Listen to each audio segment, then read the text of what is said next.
Bonjour à tous et bonjour à toutes et bienvenue, bienvenue dans cet épisode introductif de ce podcast appelé Vibration intuitive.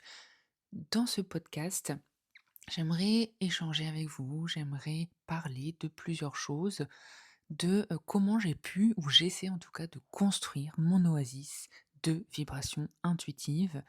Et donc, j'aimerais échanger avec vous sur des réflexions, sur des conseils ou des choses que j'ai essayées sur comment développer ma spiritualité, comment développer ma part d'ésotérisme ou ce que j'aime faire avec l'ésotérisme, comment j'ai essayé de développer mon bien-être, mon well-being, mon inner love, blabla, hein, tout ce qu'on entend en ce moment un petit peu dans la sphère du développement personnel.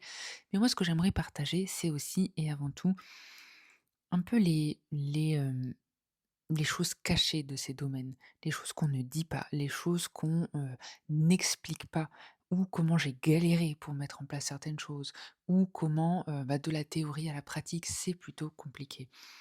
En fait, ce qui est aussi important de savoir, c'est que, hem ça m'est arrivé il y a pas longtemps en fait, hein, il y a quelques années où, j'ai eu effectivement plusieurs, cycles, on va dire un peu compliqués, négatifs essentiellement au niveau professionnel, hein, où je me confrontais toujours, au même schéma négatif, à, toujours des blocages d'évolution, des blocages de communication, des personnes qui, me prenaient en grippe ou qui bloquaient clairement, mes évolutions.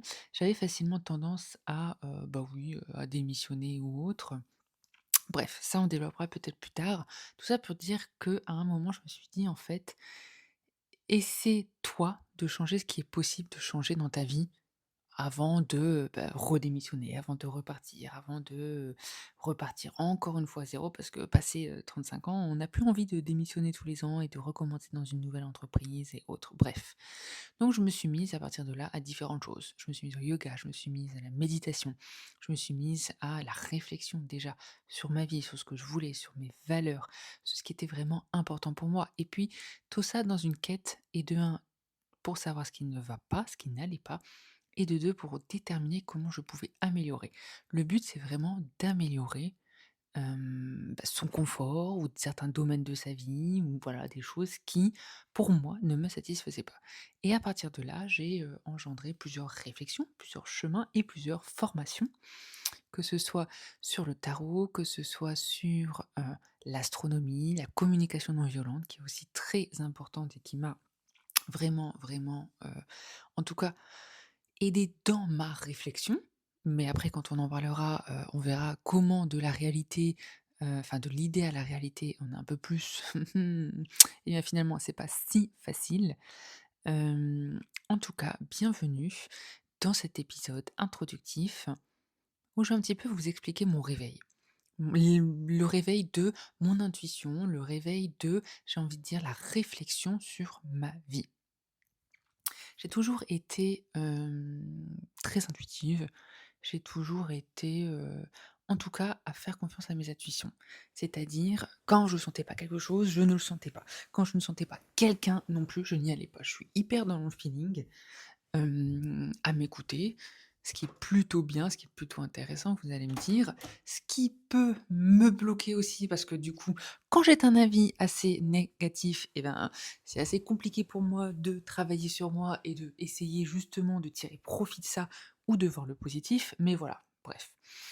Donc ça, j'ai toujours été, assez comme ça, j'ai toujours été, hyper connectée, hyper, voilà, dans, les vibrations, le positif, le négatif, voilà, le bien, le mal, voilà, bon bref, j'ai toujours été là-dedans et puis, j'ai toujours eu cette grosse intuition, comme je l'ai dit, qui guide vraiment ma vie au quotidien.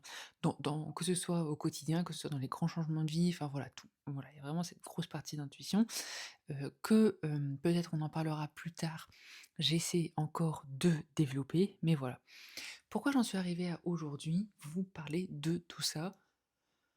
Tout simplement parce que, soyons réalistes, à un moment, quand on veut partager quelque chose, quand on veut échanger avec des personnes, on n'a pas 50 façons de le faire et puis je me suis dit, essayer les réseaux sociaux, c'est très bien, mais moi je préférais le faire sous forme de podcast comme moi j'aime. Je suis une grosse consommatrice de podcasts, j'aime énormément écouter, ce que les gens, voilà, ont à conseiller, ont à dire. Je trouve qu'on prend pas assez la peine de, hem, communiquer, d'échanger, d'écouter, ce que les autres ont pu vivre, ce que d'autres personnes dans nos situations peuvent parfois ressentir ou comment ces personnes justement ont pu, sortir d'une situation compliquée ou autre. J'aime beaucoup le podcast de Chloé, Bloom, pour ceux qui connaissent, parce que ce qui est important, c'est aussi de voir la réalité. La réalité de la vie, la réalité de l'expérience et c'est pas juste: «Oh, je me suis levée un matin, j'ai décidé d'être heureuse, de faire du développement personnel, donc je me suis mise au yoga et tout va très bien maintenant». Absolument pas. Voilà, si franchement, si vous connaissez des gens à qui c'est arrivé, eh bien, très bien et parfait pour eux, déjà, mais enfin non, clairement, ça n'existe pas. Je pense que c'est hyper compliqué, de voir la réalité derrière ce qu'on nous vend, en fait.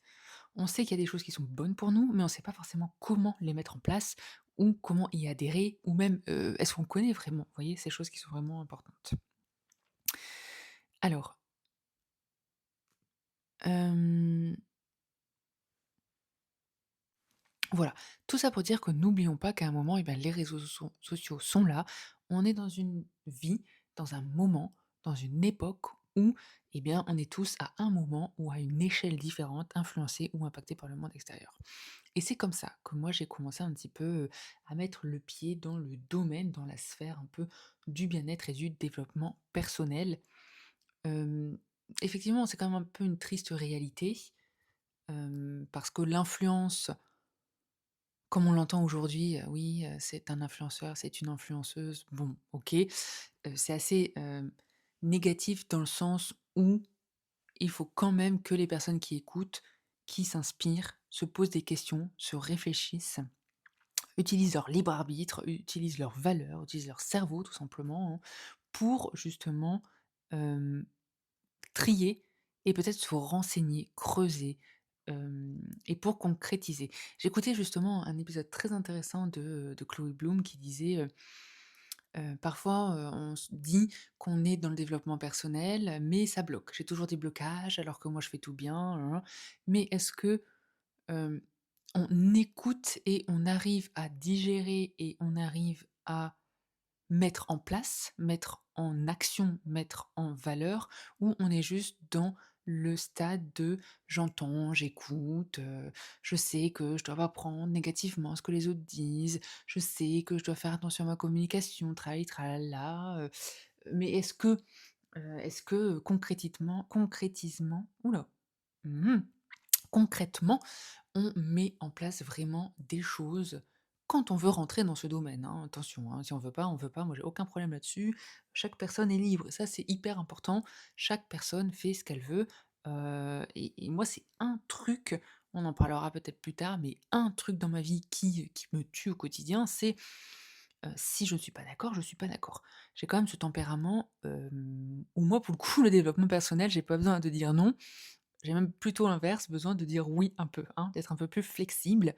Mais je trouve qu'on est trop dans un milieu ou dans un monde où on doit suivre tout le monde, on doit avoir le même avis.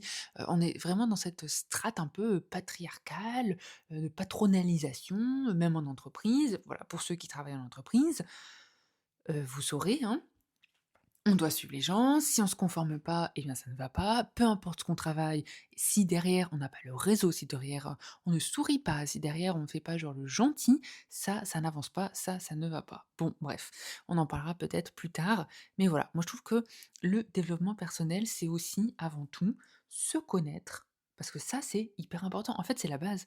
En fait, mon déclic un petit peu de développement personnel, je l'ai eu parce qu'à un moment j'enchaînais, le travail. J'ai énormément travaillé ces 15 dernières années.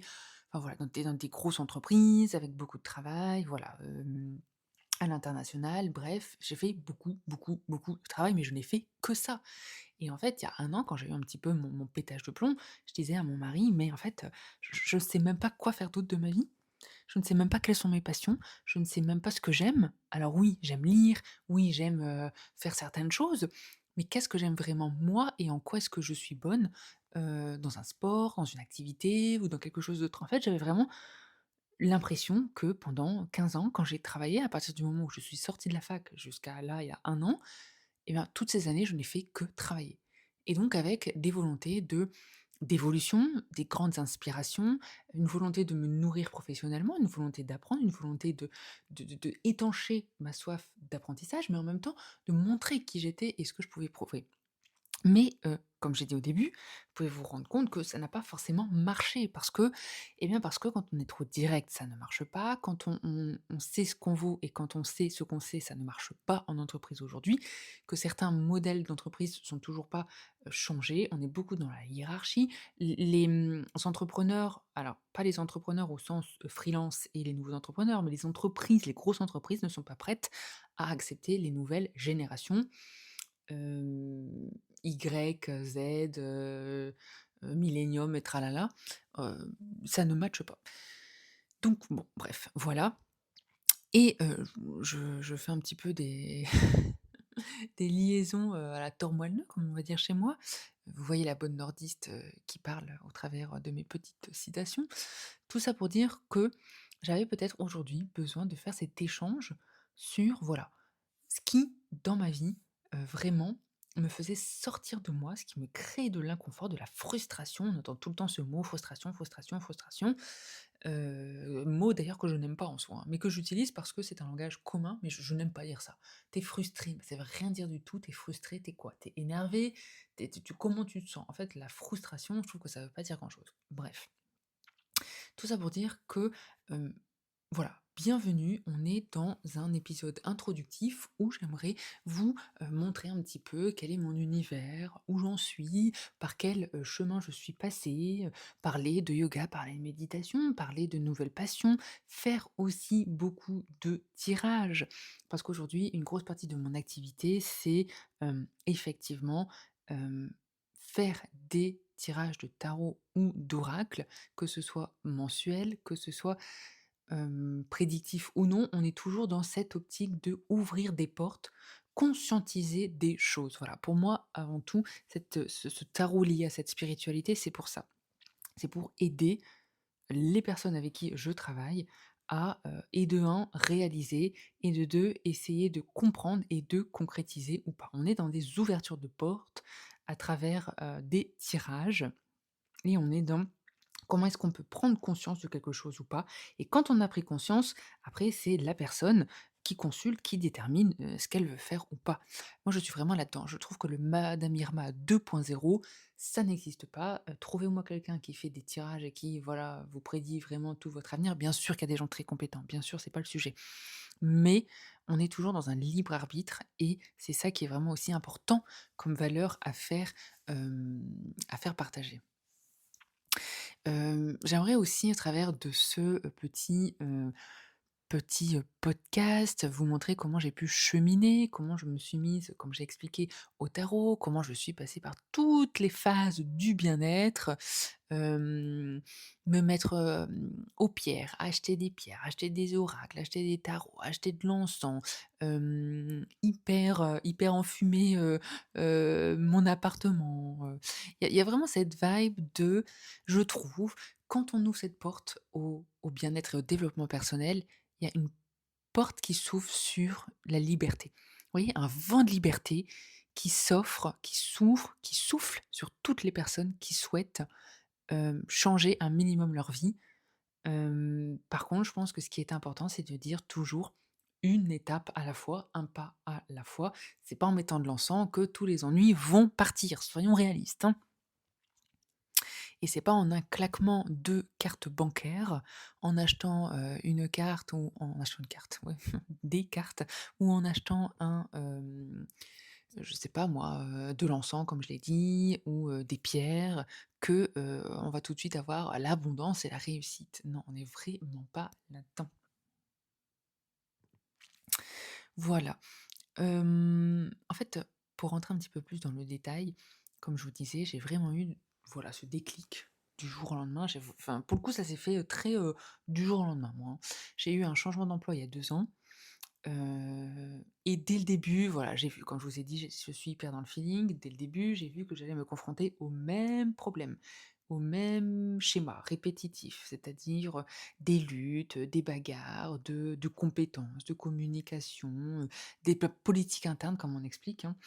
Bon, ça, c'est un autre sujet, c'est la RH en moi qui veut s'énerver et qui veut s'exprimer, mais c'est un autre sujet.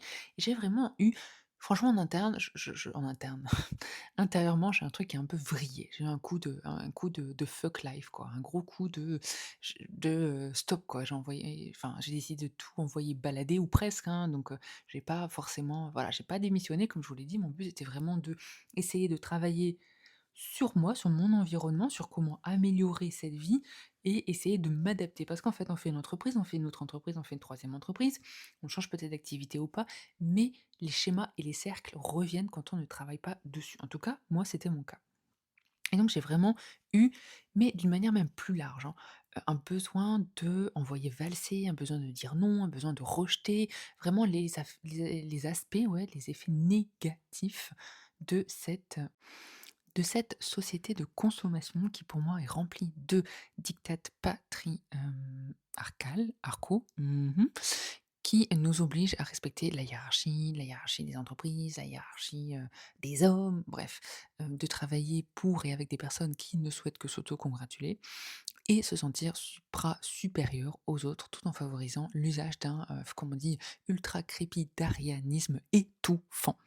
Voilà où j'en étais et où à un moment, eh bien, tout simplement, j'en ai eu marre de ces stéréotypes, mais qui pourtant étaient partout, je trouvais, dans ma vie, et limitants, et qui m'abrutissaient chaque jour en appuyant sur ma tête à chaque fois que j'allais à droite, ou que j'allais à gauche, ou que j'allais devant, ou que j'allais derrière, et que je trouvais pas de solution forcément à quoi que ce soit. Bon, bref, je vais arrêter de blablater. Vous l'aurez compris, j'ai quand même vécu, je pense, un peu une crise existentielle. Pas la crise, du tout, peut-être la crise de la trentaine, je sais pas, mais un peu sur le tard, et j'avais vraiment un petit peu décidé de faire des choses pour moi, de apprendre qui je suis, ce que j'aimais, de m'épanouir, de débroussailler un petit peu les entrailles en quête eh bien, de mon bien-être, de ma spiritualité et de ce qui pouvait m'aider à, avoir un vent de, fraîcheur et de bien-être dans ma vie. Hem, je me suis vraiment, réveillée, comme on dit. Et même si j'étais hyper motivée, même si, j'avais retrouvé un petit peu le chemin de ma spiritualité, parce qu'en 2 ans, j'ai pu faire beaucoup, hein. Je me suis mise au yoga, je me suis mise à la méditation, je me suis mise à la réflexion, j'ai fait des formations sur la communication non violente, des formations en astrologie, des formations en tarot. Je me suis mis vraiment à beaucoup de choses. J'ai aussi fait, un diplôme d'État, sur l'histoire de la religion, donc à la catho. Des religions plutôt, il y en a plusieurs. Bref, donc en fait, j'ai vraiment fait beaucoup de choses parce que j'avais besoin et moi je fonctionne comme ça, c'est mon système. J'ai besoin d'apprendre, j'ai besoin de quand je décide de quelque chose, il faut que ça bouge et il faut que ça, soit utile. Vous voyez? Il y a vraiment cette vibe-là. Mais en réalité et c'est ce que j'aimerais aussi échanger au travers de ces différents, hem, épisodes, échanges, c'est que, voilà, spoiler alerte, les gens, on n'arrive pas du jour au lendemain à changer. On n'arrive pas grâce à la seule volonté, grâce, comme je l'ai dit, à quelques pierres, et à une conviction, à guérir de blessures, à changer sa vie, à changer, son système, déjà, à réaliser ce qui va ou ce qui ne va pas et encore plus, et ça on en parlera, à avoir de l'impact sur les autres. Voilà, je pense que la première étape est effectivement d'avoir ce déclic qui s'opère, et puis en échangeant avec différentes personnes, toutes les personnes qui ont un peu vécu la même chose que moi, je veux dire, c'est venu et ça vient de différentes horizons. Moi, c'était professionnel, mais d'autres, c'est vraiment, voilà, retomber sur, par exemple, les mêmes amoureux, négatifs, toxiques, hein, on en parle beaucoup de ça aussi. Moi, c'était pas mon cas, moi, c'était vraiment cette histoire professionnelle de blocage, hem, en d'une dizaine d'années quand même, hein. Mais on voit qu'en échangeant, eh bien, on est tous passés par le plus bas avant de remonter. Il y a vraiment eu cette notion-là. Par contre, ce qui est important, c'est de se confronter à ses propres remises en cause, à ses remises en question, à ses valeurs, à son quotidien, peut-être à, passer par du flou, à des étapes de flou et d'inactivité aussi parce que on est beaucoup aussi dans de la réflexion, on n'est pas toujours dans l'action et parfois il est important moi c'est u une des grosses choses que je dois retenir, c'est apprendre à vivre avec la vie. Apprendre à vivre avec ce qui arrive, avec ce qui se passe, avec ce qui est autour de soi, autour de nous et ça moi je ne l'avais pas, hein. On est enfin vraiment apprendre à faire une pause, à calmer les choses, à vous voyez, en yoga on dit beaucoup et ça m'a vraiment aidé aussi. Heu, Quand on fait beaucoup de yoga et quand on apprend un petit peu les valeurs du yoga, on apprend et on nous dit que ce qui est important pour un vrai yogi, c'est de ne pas être impacté par ce qui vient de l'extérieur. Alors, ça fait quoi? 2 ans, c'est rien, 2 ans de pratique de yoga. Ça fait 2 ans que je m'y suis mise. Je ne sais toujours pas faire ça. Je suis toujours très énervée, très frustrée quand il se passe quelque chose que je ne comprends pas ou ou je sais pas, quand quelqu'un agit, d'une façon ou d'une autre ou voilà. Mais j'ai déjà conscientisé cette notion et je sais que désormais, c'est moi qui suis maîtresse de ma réaction. Alors oui, je peux m'énerver sur le moment, mais heu, en pleine conscience, je j'ai découvert et j'apprends que je peux gérer mes réactions, mes émotions face à quelque chose qui peut se passer dans ma vie. Et ça a été vraiment une grosse, appréhension et un élément hyper important de mon apprentissage où j'ai pu déconstruire et reconstruire ma connaissance de moi-même, de ma volonté, de mes aspirations, de mon âme, de ma spiritualité, bref tout ça. Voilà, alors là, on était quand même dans un sujet un peu sérieux, mais sur les autres vidéos, enfin sur les autres vidéos, sur les autres, séries, j'aimerais quand même faire quelque chose d'un peu, hem, un peu fun. Vous expliquer comment je me suis mise au yoga, ce qui a été hyper compliqué, la galère ou la méditation. C'est-à-dire que, OK, on médite, on s'assoit et on fait quoi? Et on fait quoi? Et qu'est-ce qu'on fait avec nos pensées? Et quand on me dit: «Tu rentres dans la salle de yoga et tu laisses tous tes problèmes et tes histoires dehors», bah non, en fait, dans la réalité, dans l'humain, ça ne marche pas comme ça. En tout cas, moi, ça ne marche pas comme ça. Comment j'ai souffert, comment ma carte bancaire a souffert avec la lithothérapie, avec l'apprentissage et la mise en œuvre des tirages, comment j'ai acheté des milliers de tarots et surtout l'astrologie. On va en parler un peu plus tard.